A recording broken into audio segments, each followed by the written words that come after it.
All right, let's see. I'll get a different view here. We're live again post Labor Day weekend in a week that is somehow impossibly short because impossibly short because it's especially busy. Everyone's back to work and you only get 4 days. But super excited to be having this event and with what is it? I was talking to Sam and Henry right before. In what is a much more like podcasty type of event for us than like the panels that we typically do, and we don't do these often because we think that it's harder um, to have there be really like direct value from them compared to. And I was joking with them before, like the state of the European venture ecosystem. But in the case of Sam and Henry, I think it's just Walter lined it up, our partner in Sacra, and it's just a really cool story. And I think actually potentially a sign of a larger trend that could start to develop, which is ultimately, and as the title suggests, um, high achieving high schoolers, people deciding to go straight into the not just the workforce, but the tech workforce and the tech kind of startup scene straight out of high school. We'll get to hear from Sam and Henry about kind of what their background was like, why they decided to go not basically to not go to college to pull a tech LeBron, which I'm sure they've had that joke made to them. We'll see if they're if and to go straight to the pros. But then ultimately, the pros and cons of not just joining and being in the tech ecosystem as an employee and as an early hire, but then as founders, which they both are, and with the fun added twist of the fact that they went to the same high school and grew up together. So there's a lot of shared context there, which I'm excited to get into. But as if you've been here before, to say hi again, my name is Adam Hardy. I own and run Sandhill Markets, which we do a variety of things. But one of the things we do a lot of is we do these live events, which are always tech and venture focused. We have a newsletter which markets these events as well as shares venture news and thoughts on venture news.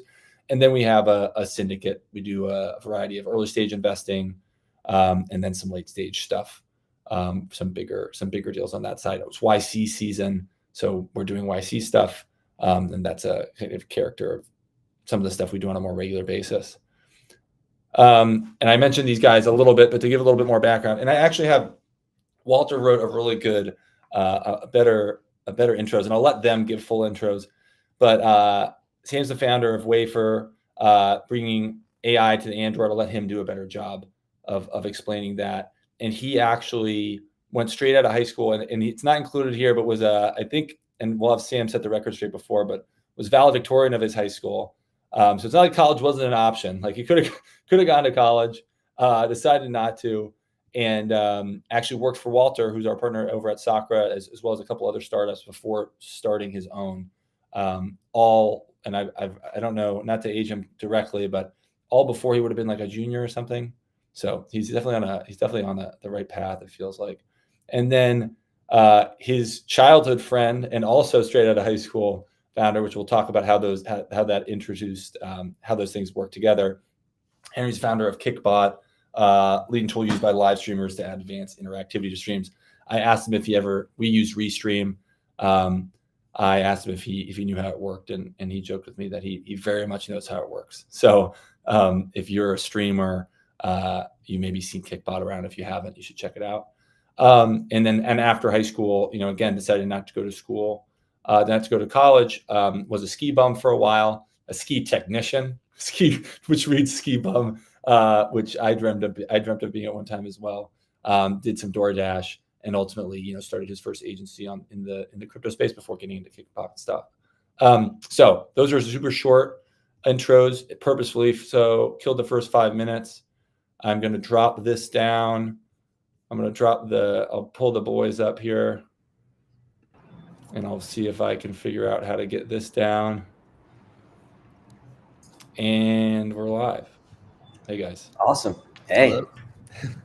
Henry, do you watch lots of streamers? Like, do you as a part of the job, do you have streamer taste? Like, are you watching me God? This guy, I've seen professionals. You're judging my lighting and stuff. Somewhat surprisingly, before starting Kickbot, I didn't watch a ton of streamers, just a little bit occasionally. But yeah, I do watch quite a few streams now, just as part of the job, looking for new ideas, trying to find new problems, doing kind of QA. Yeah, But no, yeah, I mean, yeah. this is going good. This is Okay, more good, professional cool. than most It streams. stacks up for you. Good. Well, guys, I did, I joked about it a little bit in the beginning, and I mentioned before that I would give very short and not very good intros. Would love to get, bigger intros from you guys, not just about background, but about, what you're working on now. Because then we'll get into a lot, this show and today's session is very much about your backgrounds and then how that informed like your path into the tech ecosystem straight out of high school.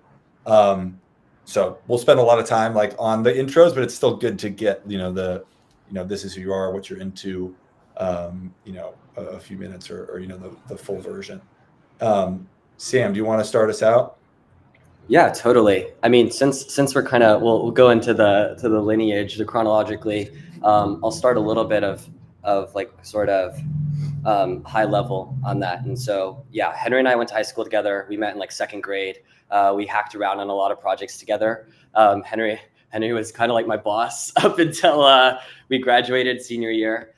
We did like all sorts of things we wrote a lot of software. Like one of the first things we worked on together was a food shelf, like tracking software so that the local food shelf could understand like how many pounds of what type of food they're giving out to folks. And we spent a lot of time there. And Henry and I, we always like basically would go to Henry's house and hack on things late in the night.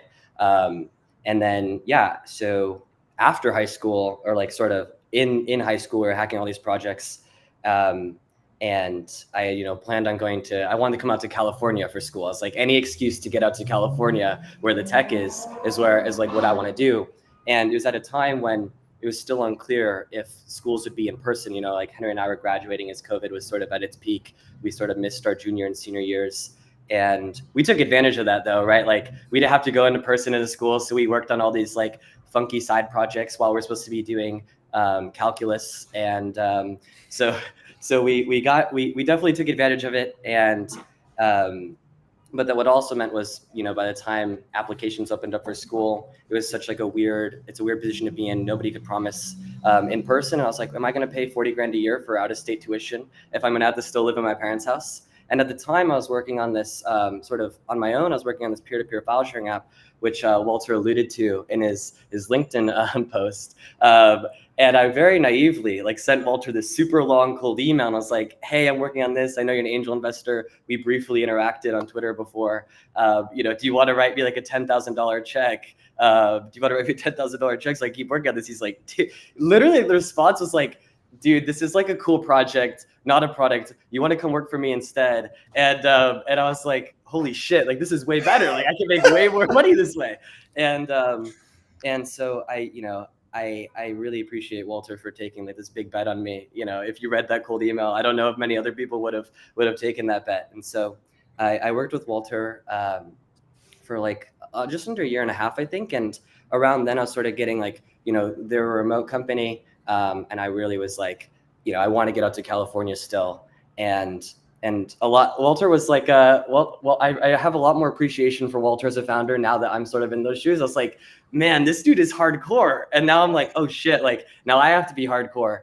And so I'm starting to appreciate some of the DMs I got from Walter when he would like sort of tell me like, hey, like focus on this, like you have to like everything is important, don't like slack on any details.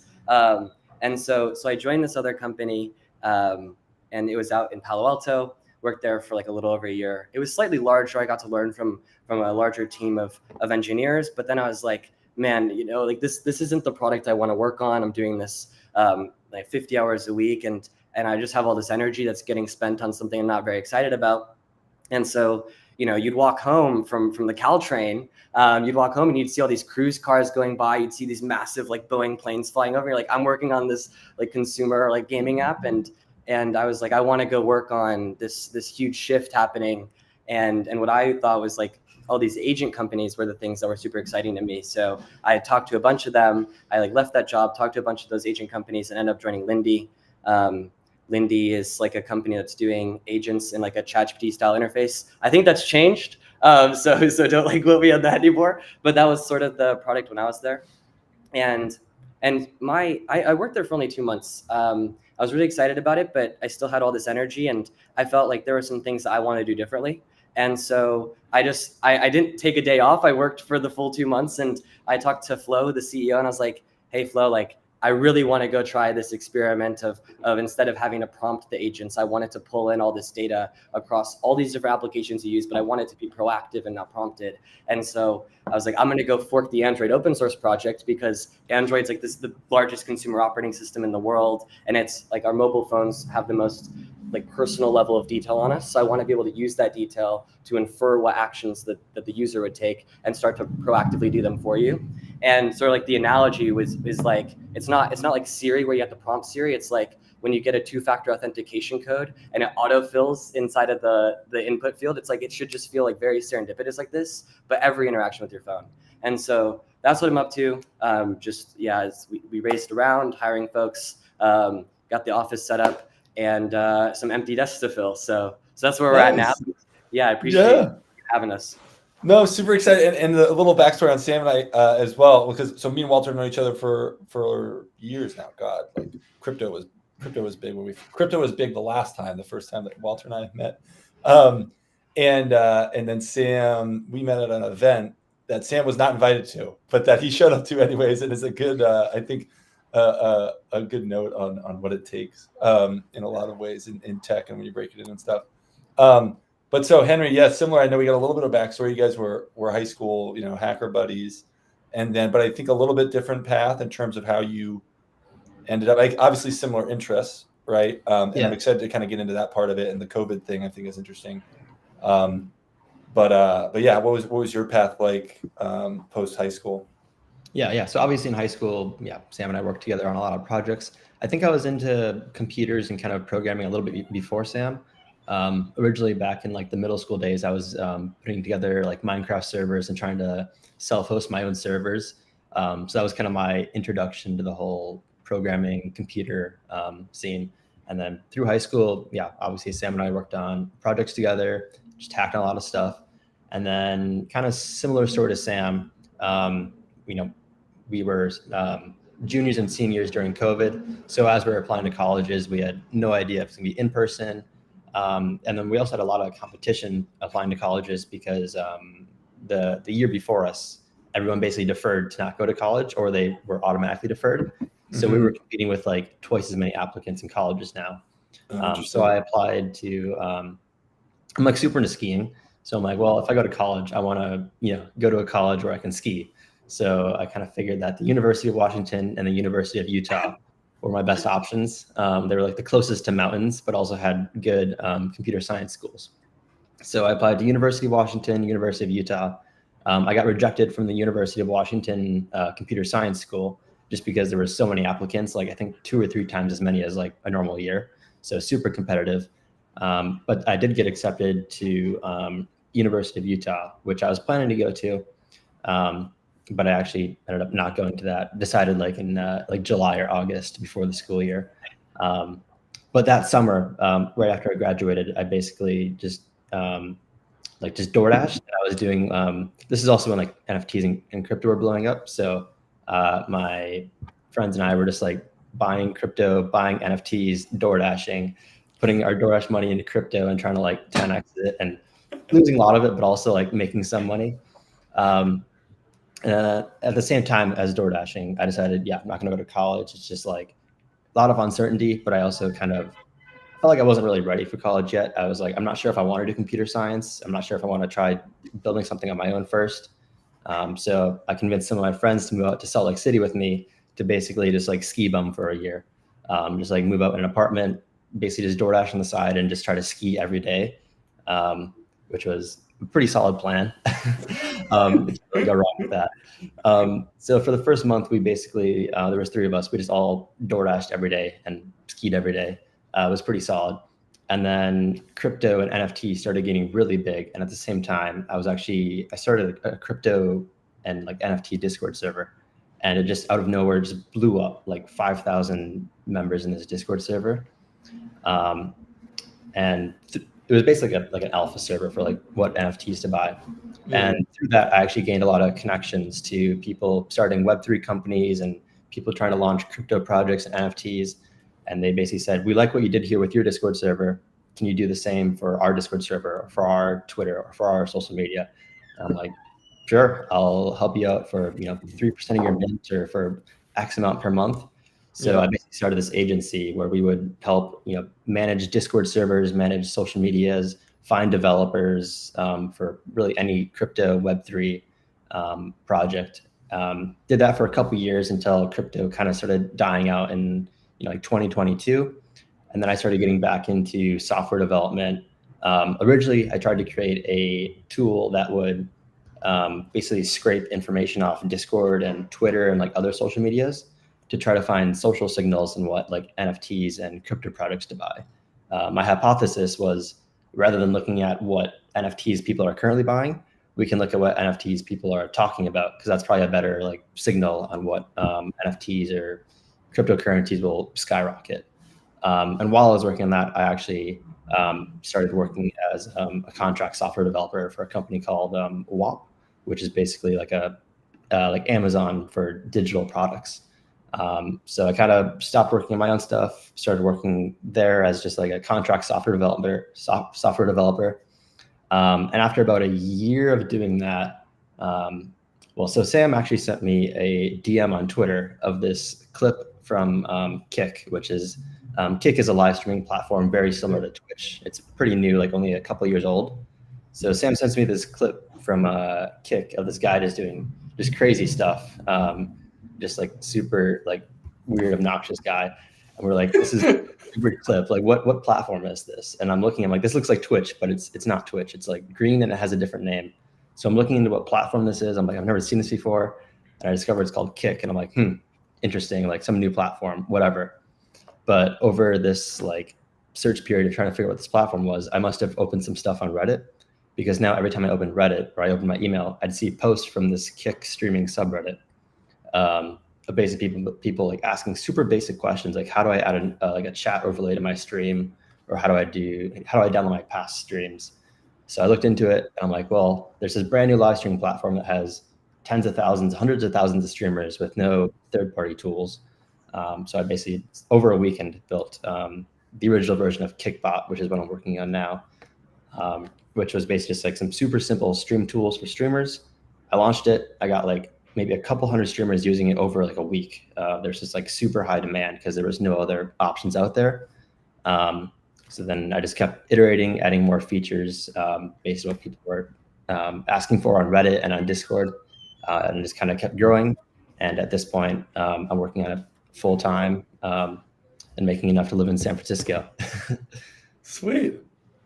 It's so crazy. It's like, it's so fun to hear these stories. Like, so, because I don't know if Welch told you this before, but I started my first company in college, and like, I don't know, a lot of people doing different stuff and having different careers and whatever. And it was, I think there's some questions that for me that spawn off of that, where one of the things that I experienced is that when you're, and I actually had one very close friend from high school that was also doing startup stuff. So, and that helped me a lot. Like the fact that I wasn't just the only person doing startup stuff. Like I had somebody else that I knew that was also kind of doing similar stuff. And so for you two was, because you didn't know anybody in San Francisco, obviously, like Sam met Walter like reasonably Miltion, and who's not even in San Francisco, but like, vibes wise is maybe like, ethos wise is, was that a big part of it? Like when you both were, do you guys talk through it, or did it happen naturally? Like, did you both separately come to conclusions about like not going to college and pushing into the tech stuff, or was it like pretty separate and then you guys kind of regrouped afterwards? I think it was pretty separate. We both had pretty different plans after high school. Yeah. I basically went straight to door dashing with no plan moving out to Salt Lake City. Yeah. And Sam was, I think he had probably a better plan of actually getting a job, trying to get experience as soon as possible. Yeah. But then we ended up kind of merging our paths back together afterwards. Interesting. Yeah, and to touch on the point you made previously about having somebody else sort of in this like early stage, like, oh, we're like Henry said in the beginning, he started working with computers like earlier than me, and so basically like our interaction like very early on is like sort of this going from middle school to high school, I was starting to get into programming as well. So I would just beg Henry to like go over to his house and mess around. Like we did like a lot of hardware hacking. So he had like all these Raspberry Pis and all these sensors. So I'd go over to his house and I'd be like, dude, can we hang out? Like, can you show me how to do these things? And then we started working on projects together. But frankly, we both didn't know what we were doing. And our high school was only like I think 64 people in the graduating class is very small. And there wasn't even a computer science class offered in our high school until we were basically graduating.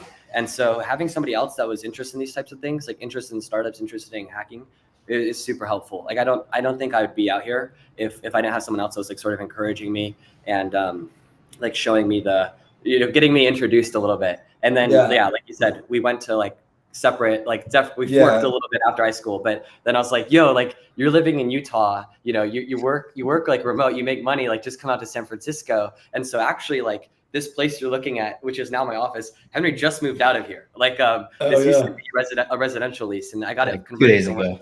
Yeah, like literally 2 days ago. Like, I helped him move. And so I was like, dude, this place looks sick. Like, let's come like live here. And then I kicked him out so I could convert it to an office. And that's why his background looks different. That's funny. So I think one of the interesting themes from what you just said, where it's like a small high school. It's not like it was like a tech school. Like it's not like the high school was like pushing you towards this. Like it was something that happened pretty naturally. But I think one of the big promises of like the internet and now actually of like AI stuff too, as like a acceleration of that, is that you can go down the rabbit hole of that sort of interest, like purely just like through interacting with the internet. Like you don't need anyone, like having a buddy in your town that's also interested in it is helpful because you can feed off each other, but then you can ultimately like self-educate yourself. Was like, how early on was like, were you guys like looking up on the internet, like how to do that sort of stuff? And then how early on did you start seeing like the venture scene? Like, because the way that I'm imagining it, right, is like you guys were just generally like thought it was cool to like hack on tech stuff. And I'm sure that you'd like, you know, Google search how to do things. Like it's not like anyone's dad or like uncle or like, you know, somebody was telling you how to do it. Like you got to figure it out that way. It's not like the school's teaching you how to do it. In your interest in tech, like when did interest in tech turn into interest in startups? Like when was it like, oh, there's like people that like, you know, hack for a living, or, you know, make new stuff for a living? Like when did that happen? Was it in high school or was it after? I mean, I think I was trying to make money from like as soon as I could. Like even in middle school, I was trying to make Minecraft servers and I was trying to make money off of these Minecraft servers. So I definitely had some sort of like startup hustler mentality, like kind of early on. But I think at least for me, like it was probably until like I was a sophomore or junior until I kind of realized that like, oh, you can make like a legit company. You can actually like, there's people out there that want to invest in this type of stuff. It doesn't just have to be like some hacky thing that like hopefully makes money someday. Yeah. So very like, yeah, that's basically like all the things we hacked on in the beginning. We're like, oh, how can we make money off this? We've got to find a way to make money off this. Making like, money on the internet. And so like one of the first things that we were like doing was this like food shelf software, and we had these like massive plans of like, what is the total addressable market of all food shelves in Wisconsin? We're like, we can like make money selling to food shelves, and that seems a little ridiculous because food shelves are not nonprofits, right? Like it's like are we, you know, can you really build like something like that's that big to sell to somebody who's giving things away for free?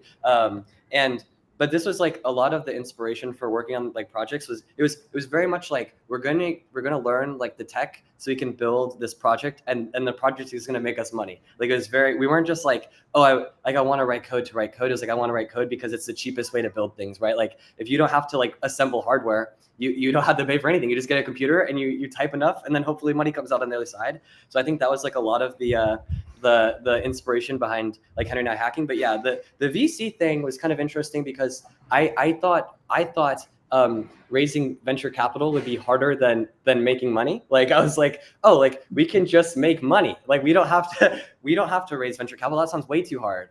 And then it turned out it was actually a little bit inverse. So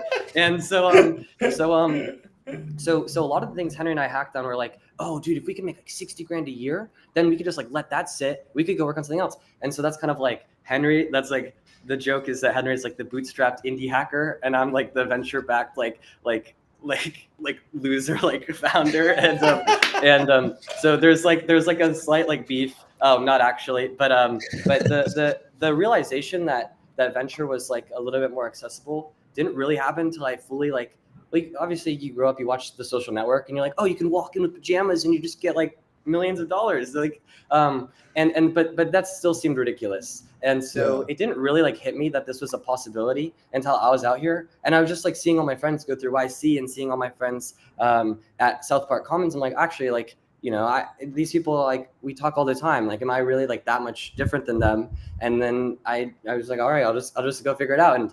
And so it kind of like really settled in the last year that this was a possibility. And like, obviously you see other people do it, but when it's like the folks that you surround yourself with, it feels a lot different. Yeah.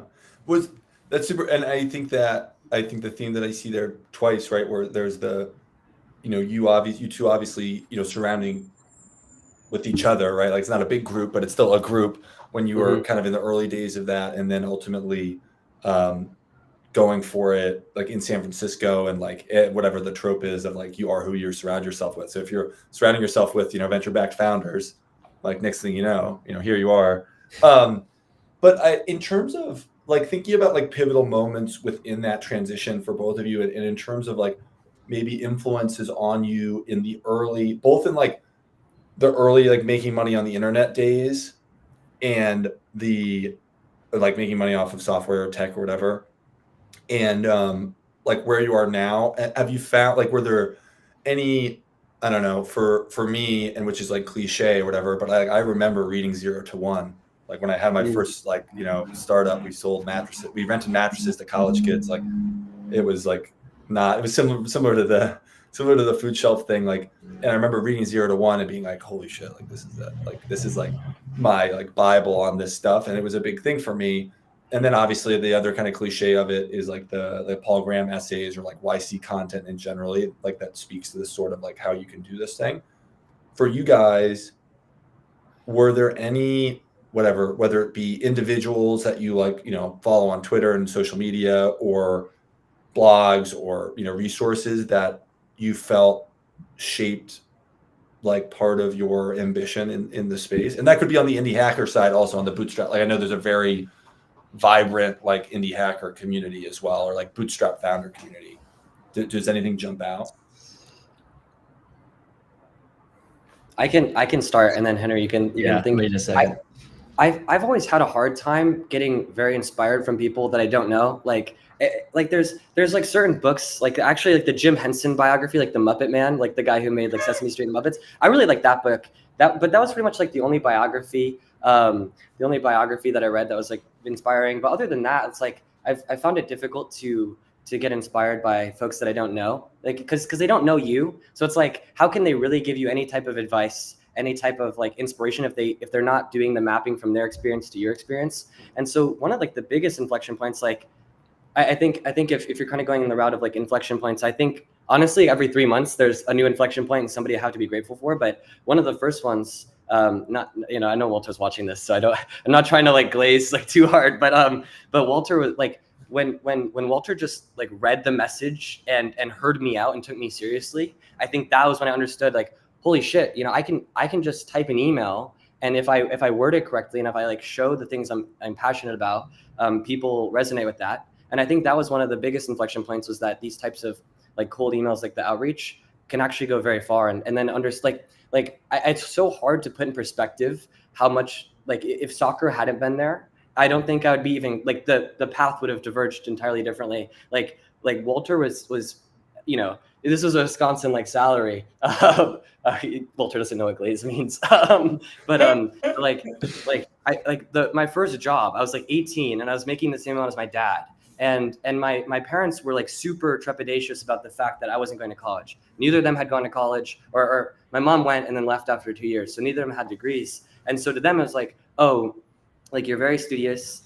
You should go to college. It makes a lot of sense. You make a lot of money. And then when I got like the first paycheck from soccer, they're like, oh shit, like we trust you now. Like we understand, you know, that you have like an understanding of this like other world that we don't. And that was the first thing that was like, okay, well, if I can do this, then I can do the next thing. And they just keep like the orders of magnitude just keep flicking. And you're eventually like, oh wow, the next massive jump is actually not that far out. And so that was probably like one of the big inflection points when I realized things were more accessible than I once thought. But it was never really like there's never like, I guess, there's never like a tweet I read or an essay I read that really like made it. It was like when people started hearing me and they started taking me seriously is when I could take myself seriously, I think. Yeah. No, very cool. And well put. I know, I'm sure Walter will enjoy that. Henry, what was, and again, different kind of path, right? Where, you also had skiing, where you're like, I just want to go ski after school. Like, I see it was more, which I definitely get, and I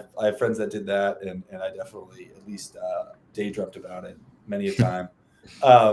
But for you, which is different, right? Because and Sam went into this venture route, whereas you went the bootstrap route, and I think you're still kind of in that space. When was it for you, like, and what, and ultimately, like, the inflection points of making a decision, and maybe it's like, taking it a little bit more seriously and stuff like that?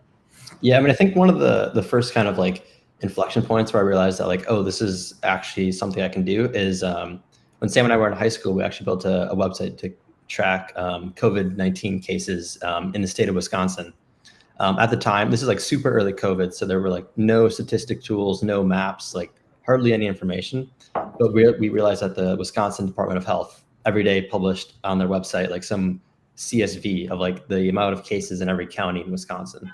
So every day we would scrape all those cases by county, and we had a website that was just a map of Wisconsin, and it showed how many cases were in each county, and like a table of like the growth, like day-to-day growth of COVID in Wisconsin. And we released that. We put it on like Facebook, on like Reddit, like all the spots. And after a couple of days, we were getting like something kind of crazy, like 10,000 plus daily page views for a website we built over, a week. And that was kind of an inflection point in the way that it kind of changed my mentality, where I'm like, wow, if you solve a problem that people are really having, if you can solve some big pain point, like people will come. It's kind of like the first successful project I ever built, or Samurai ever built. And from there on, I was kind of like, okay, well, that's cool. You can just make something super, super useful. And we didn't make any money off that, but seeing 10,000 daily page views for at least a couple of weeks was like pretty cool, and like just pretty inspiring that, make something useful and people will use it. And then obviously when, crypto started becoming super popular, I saw this need where everyone's trying to launch their companies, their projects, but there weren't any, tools to find team members or to, manage your social media. So I kind of took that same mentality of, well, everyone's having this problem. I'll find a solution. That's kind of how I started the whole agency thing during crypto.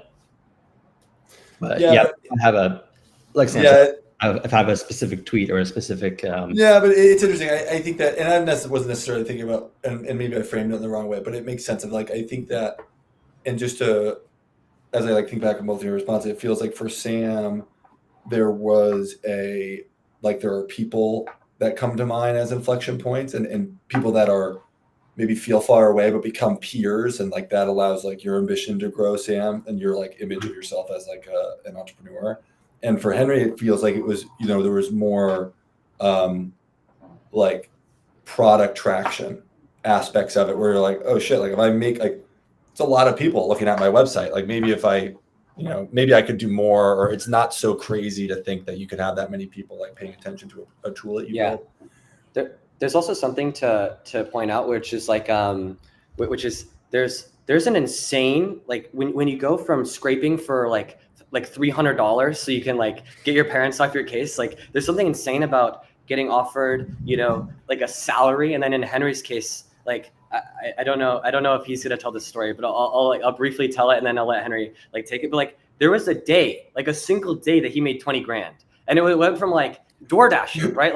Like this is like max, like on a good night, he'd like flex on me. He's like, dude, I made $200 tonight. Like, this is sick. And then there's like one day where it's like 20 grand, and you're like, holy shit. But these types of realizations where it's like, it's like, oh wow, these things are serious. Like the magnitude shift is serious. And like in the jobs, even in like the jobs I got between different jobs, it was like you just realize you could just keep, you could keep going more. but almost every time that you like wanted more, you'd have to take like a brief period of nothing, right? Like so I left Lindy in December, and I had like $25,000, which in San Francisco does not go very far. Like when your rent is like, we had pretty good rent. It was like around $2,000. And then I was like spending money on all of these other things. And so I was like, okay, I have like 8 months, and it's not gonna be like a fun 8 months. So I got down to almost zero before like fundraising. And so it's like, you have to take these moments of like, okay, I'm gonna have nothing. Like in Henry's case, it was like,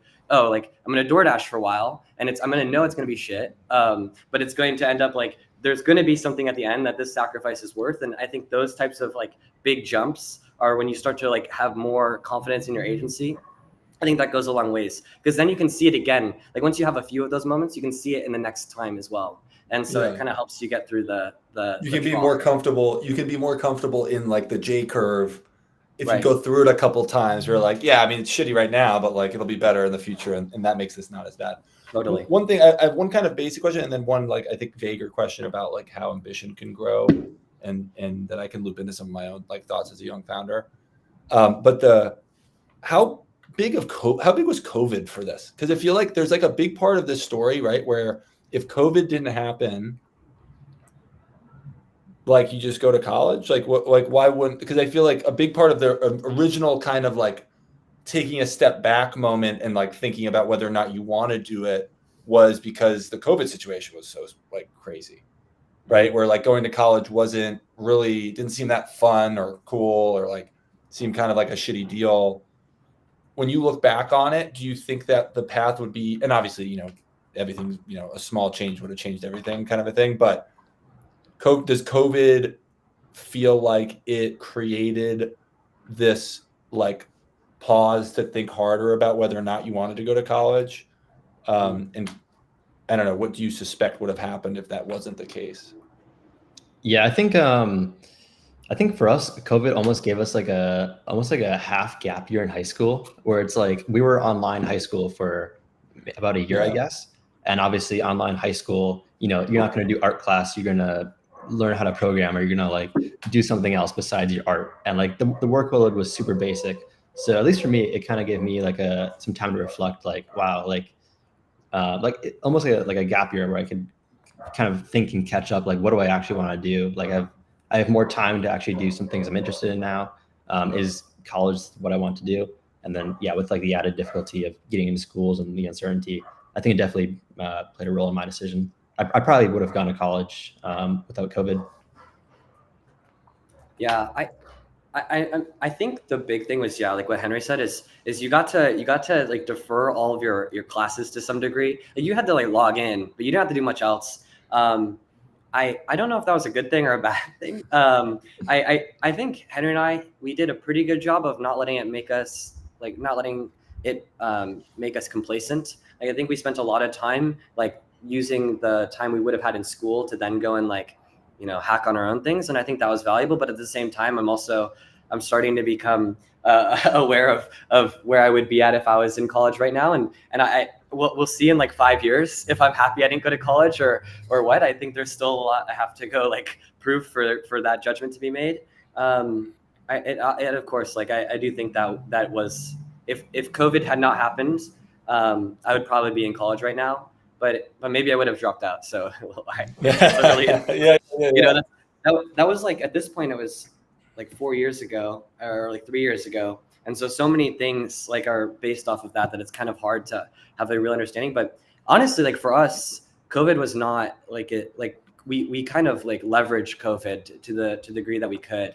Like it definitely had some setbacks, like not getting in college, but we just kind of rolled with it and tried to use it to our advantage, which I think so far we've done a pretty good job of. Yeah. So, and so the bigger kind of question, and one of the things that comes to mind. So in my own experience, like starting my first company, I had a very similar reaction to like the first like cash that I ever made. Like I remember getting like the first revenue that we did, and we were renting beds. We rented beds to college because we like, kids that were in the dorms, which is something that neither of you will know about. But you get like a twin bed in college, it's shitty, and people want bigger beds. And it was like a problem, very like problem solution, like pay me $350 and we'll, solve that problem for you. You have a bigger bed and we'll move it out and everything.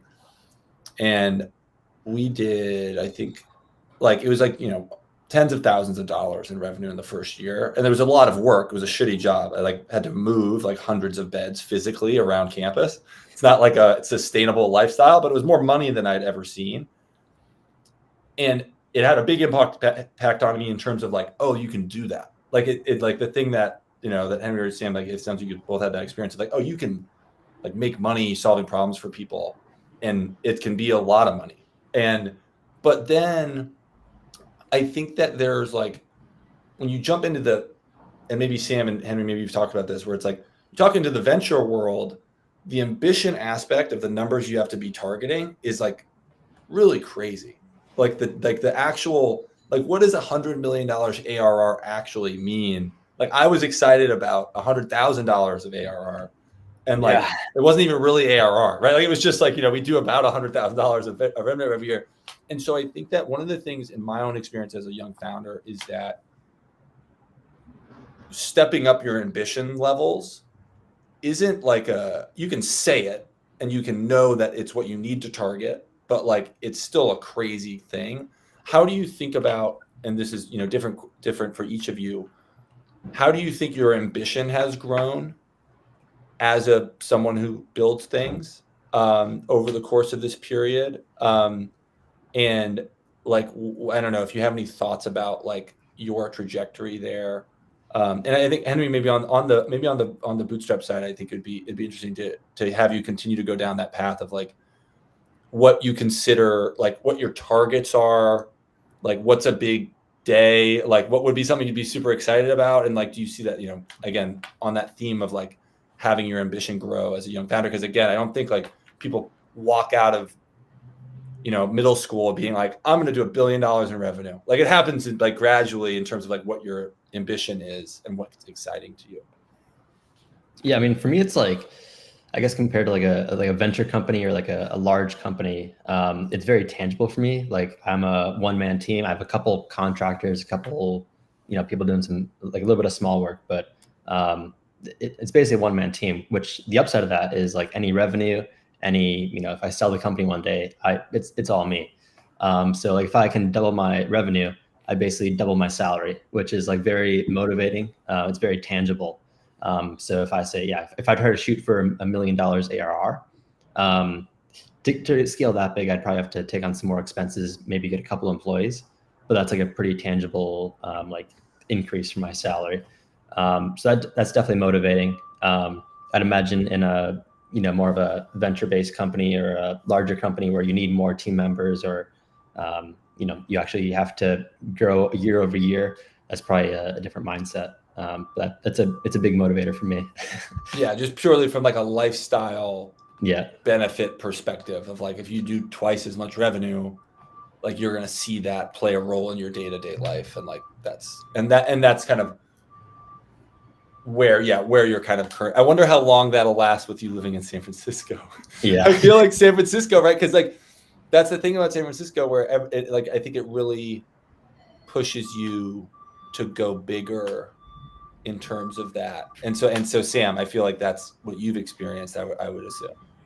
Yeah. This is a kind of a hard question to answer, because I definitely knew like I wanted to build things and I wanted to have agency over the things I built, and that led me to wanting to join startups. But I don't know, like there's like a romantic vision of like being a founder. And then once I started actually like working at the companies, I was like, man, like being a founder looks really fucking hard. Like this does not look easy. And so I never was like, I sort of like lost this feeling of like, like in the early times I was like, oh, I want to build like this thing. I want to make like 60 grand a year, and I kind of want to let it go on autopilot. And that was when I was in like high school, because, you know, that meant I could go explore all these other interests I had at the same time. And then as I started working at companies, seeing like different levels of scale, I was like quite literally like I worked at Sakura, and then I worked at like a Series A company and a Series B company. So I just like walked up the ladder a little bit, and I started seeing what those different levels of scale mean, and how like those founders like articulate themselves. And I was like, man, this like there's always somebody that's further along than you, and it's such like a weird game to play of like comparisons. So I was like, I don't know if I really want to be a founder. Like this looks very hard.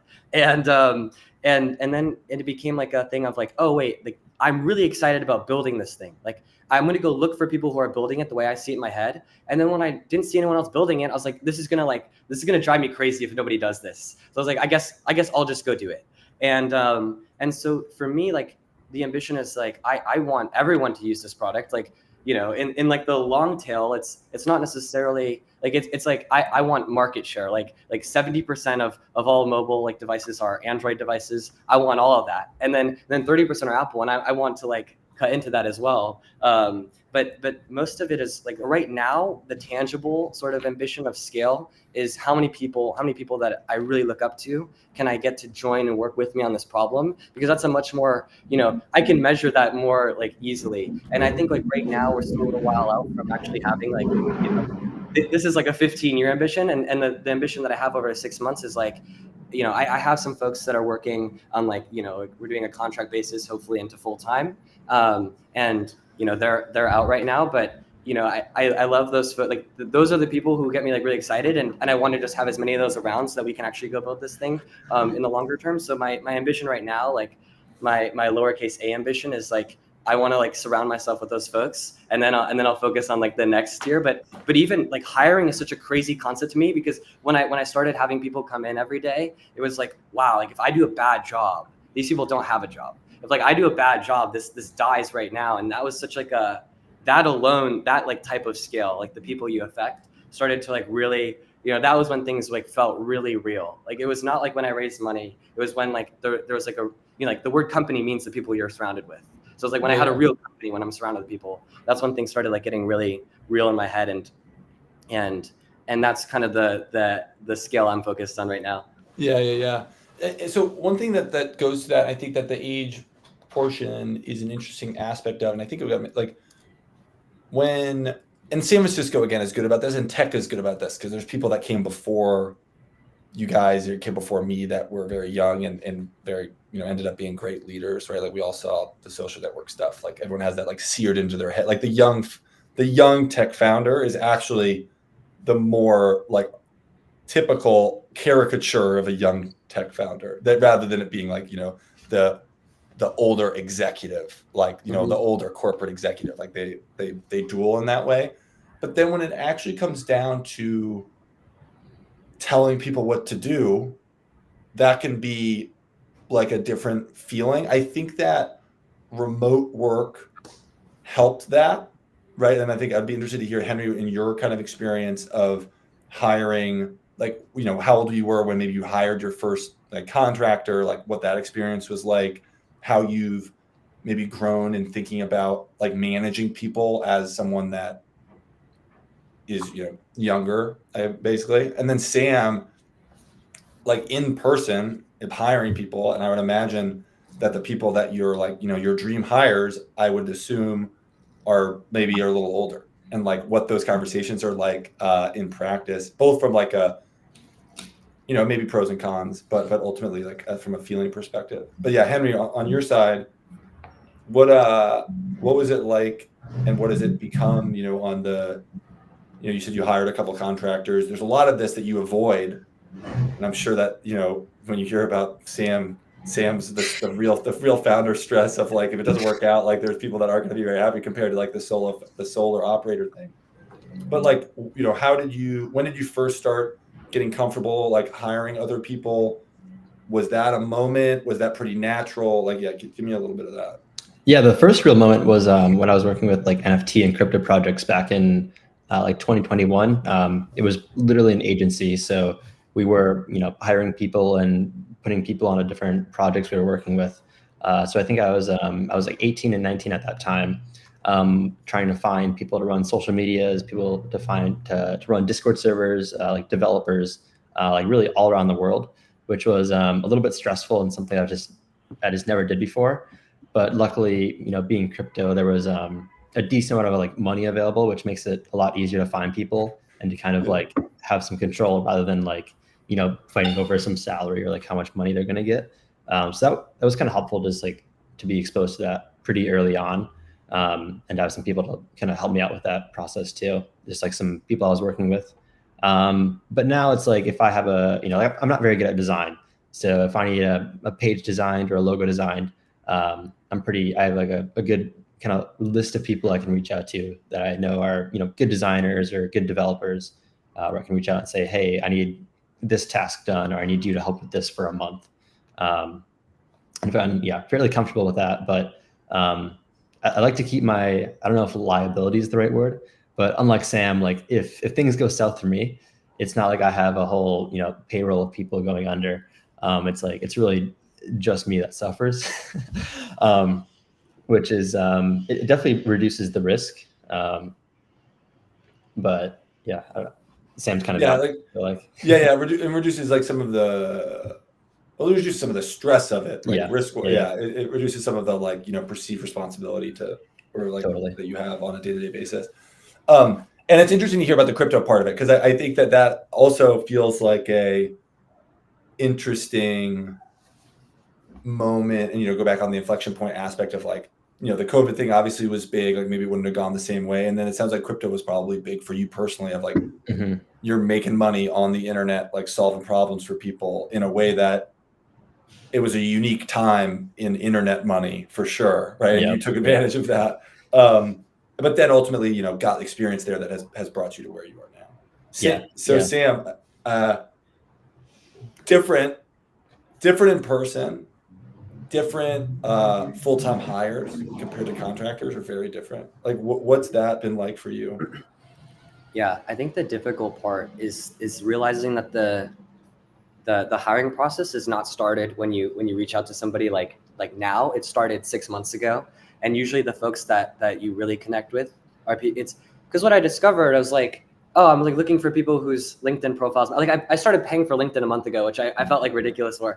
Like, no offense if anybody's like really like into LinkedIn here, but I hate using LinkedIn. I was like, this is dumb. Like every like job I had was like very like one-to-one, like I need to sort of like trust the person that'll hire me. And then I sort of, so I started like, doing LinkedIn, like, oh, does this person work at Adept? Like maybe they know how to, build agents or like models that are capable of traversing like these UI paths or whatnot. And then I was like, I started the conversations now. They have to trust me and I have to trust them. I think that was like the big thing is actually the folks that are working now, I worked with previously at Lindy. And this was actually super important to me, because I feel like it's really not necessarily about like, are they the person to solve this problem now? But do I trust that they're like bought into the same vision? Like it's like a big ambition. It's like logically very likely to fail. But just like how I have this like weird switch in my head where I'm like, okay, I can look at it's like likely to fail, but I don't believe it at all. I need them to have that similar belief. And they also have to trust me and I have to trust them back. And so building the trust in both ways is very difficult. And like you said, the people you're like, one of the guys is like 25, which is like, he's a pretty young dude, but he's 4 years older than me. And so he has to come look at this like energetic kid that like, frankly, like I'm still figuring everything out. And he has to say like, oh, this is the person that's going to like figure things out quick enough so that we don't die. And that I can sort of bet the next at least like 4 years of my life on. And so that was like a realization I had, was that it's not, you can't just, I feel like I'm offering like a pretty good salary. Like I basically, I'm like, like $180,000 to $200,000 a year, like some good, like early employee equity. But it turns out people don't really like, they can go get a job at any salary they want. They really just have to believe, especially when you're joining just one person, they have to really believe in that person and the vision, and becoming like, it's not the same pitch you make to investors. Engineers take like an entirely different pitch. They like see through, like, okay, cool, like big vision, great. But like, what am I going to do today? How are we going to figure this out together? And that's been something that I've started having to like get better at. Just like when I was like pitching investors, I like the first 10 investors I talked to, I had no idea what I was doing. I fumbled around. I couldn't answer some questions. And I was like, okay, next 30, like we got this, like we're good. And it's kind of like a similar process now. And so just finding folks that I really like look up to and that have some level of trust in me. And I think that goes much further than picking out resumes and this type of thing. But No, it's cool to, I mean, I think that I would guess that that's super informed by the time that you spent in those 3 jobs beforehand. Right. Like, well, like, yeah. So obviously like the Walter story, I sent him this email. I talked to everybody on the team. And then what actually like, so then I had like a manager who is the only other software engineer at Sakura. He left after 3 months of me being there. And I remember like Walter sent me a message like 3 months to me, and I had no idea what I was doing. Like 3 months in, and Walter's like, "Hey Sam, we're not gonna hire anyone else. Like you're gonna figure this shit out." And him like putting that trust in me actually went much further than I didn't fully appreciate it again until much more recently. Is like, oh, I have ownership over this technical thing, and I didn't think I should have the ownership at the time. I was like, this is like so stressful to me. Like if the site goes down, it's my fault. I have to get it back up. It's my responsibility. But I actually towards the end, I was like, actually, I crave that level of ownership and responsibility. And so I think like seeing how people have like taken bets on me and like trust me, I've had to also learn to start like trusting the folks that I'm working with. And yeah, that's been like that's something new to me. You know, it's something like you have to like take this thing that is sort of, you know, your life's work, and you have to like introduce other people into it, and that becomes like that's so much longer than just like, oh, here's like a coding challenge, like go do some leak code. Great job. Yeah. There was a quick question that got put in there. How do you originally know about Walter? I feel like that's how do you, is like a Twitter thing? I forget what it was. Yeah. I it was super strange. It was basically like, I was following all these people across the board of like Silicon Valley and tech in general. And somehow I found Walter's profile and I followed him. He never like followed me back, but I just followed him for a long time. I don't even know like what it was that totally like attracted me to like follow him. It must've been like somebody he interacted with. And then he made a tweet. It's just so dumb of a story, but he made a tweet about like, how do I put my Spotify playlist back in like the organization I had it before? And I think I like DM'd him. Like I played around with him. Like I DM'd him. Like I think you can just like Command Z it. Like I think it stores like the history. He's like, don't worry, I got it. And that was like the first interaction we had. And then I was like, oh, this dude's like an angel investor. Maybe like what I want money. Like I should talk to an angel investor. And he's like the only one I had any like touch with. So when I went to like go, like he was the only one I talked to. So before I like hit up Walter, I read as much as I could. I like read everything he like everything he had his name behind. So like listened to his podcast, like read all these like posts he had made. And I was like, all right, I'm going to send like a very like specific cold email. The cold email, like I think Walter posted it. It was so long. I've gotten better at writing cold emails since then. Good. It was very like one-to-one, and he was like the only person I talked to, and he was like, just come work for me. So yeah, that was like the story. We're coming up to on the end of it, but I wanted to, and this is probably not enough time to really get into it. But as you guys reflect back on, like, you know, the past so far, and like these questions are always pretty loaded because it's hard to imagine different versions of all this. But if you were to, you know, talk to a senior in high school about, you know, what you guys did and the decision that you made to not go to college and to, you know, go be a ski bum and build but to get into like, to basically, and what we're talking about here, right, to like get straight into working and to building things, specifically tech related things, what would you warn them about? Like, what would be the, like, you know, these are some of the real hard parts of it, and then these are some of the real like good parts of it. And I suspect that you would both kind of, you know, you both are, you know, in great spots. Like these are success stories, so it's easy to talk about. Like Henry, it's badass that you've got your, you know, bootstrap thing, and Sam, you just raise money. Like it's hard to imagine you guys being like, don't do it, it sucks. Like that's not the response I'm looking for, but more so of like that, you know, you're talking to that kid and you're trying to be as unvarnished or, you know, kind of as transparent as possible about these are the parts that have been awesome, and then these are the parts that have been hard. What are some things that come to mind? Yeah, the freedom is definitely a double-edged sword where you can really do anything you want. The sky's the limit, but at the same time, it's like you have a lot of responsibility. Like, you know, I have a $2,000 rent, so it's like I need to make sure things go right. Which, you know, it's better now, but like just, you know, a year after graduating high school, it's like all of a sudden you have to pay for rent, you have to pay for utility bills, you have to pay for car maintenance, whatever it is, which is a lot of, you know, responsibility that you might not have as much in college, or you might have more of a backup plan. So, you know, you definitely need like I think somewhat of a structured plan, not a structured plan, but like some goals set is a really good idea. Otherwise it's easy to get on a path of just kind of going with the flow and not really trying to, you know, like reach the next level, just going day to day. But having goals, I think, can really help with that. Yeah, I, it's still a while before my story is like a success story. So I mean, yeah. I mean, When- objectively, like yeah, you're in a good spot. I hear what you're saying. I hear what you're saying. But yeah. I'm definitely very like fortunate to be in this position, and I have a lot of folks to thank for it. And so I think, yeah, I think I'm in a good spot now. But that being said, I think the thing I would tell like high schoolers about it is you don't want to start measuring where you're at now versus where someone else your age is at now, because all these different tracks have incredibly different like accelerations. Like you really have to focus on like the dydx. Like you're not focused on like where you're at now in the position. You're focused on like it's entirely personal too. Like going to college for some people is the biggest like booster you could have. Like you run into the folks that you start your companies with.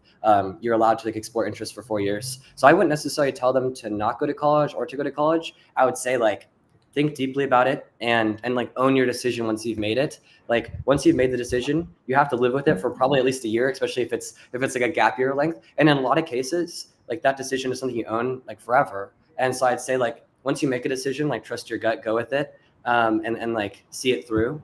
But I don't know what the decision should be. Like that's an entirely like personal thing. And I don't think college is. I've talked to a lot of folks that are going to college and they seem like they're doing pretty good. And I sometimes I'm like, damn, I wish like I could have spent more time studying X, Y, or Z and had like some of the freedom around that. Because right now I have all these textbooks and stuff, but I can't read them. Like I want to like go like study, but it's like, oh well, actually like I should probably work a little bit more instead of just like read the linear algebra book.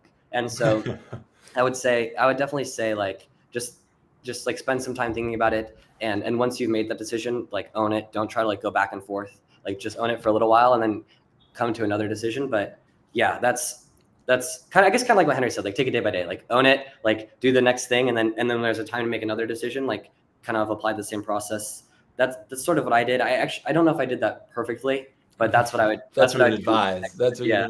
I think too, and as a closer on it, do you think that we'll see a trend of this? Like I made a joke early on. I made a joke early on in the about the LeBron thing, like in sports stuff, right? Like there are trends that happen where people start going pro younger because they develop, they're just better than they were like 20 years ago or whatever.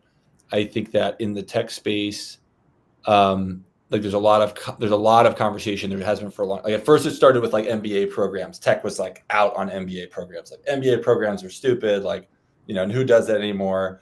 And now in like obviously college is still a big thing, but that's kind of come. COVID made college weird for a while, and like college has been under scrutiny for a while. Also, just as like a higher education, whatever in general.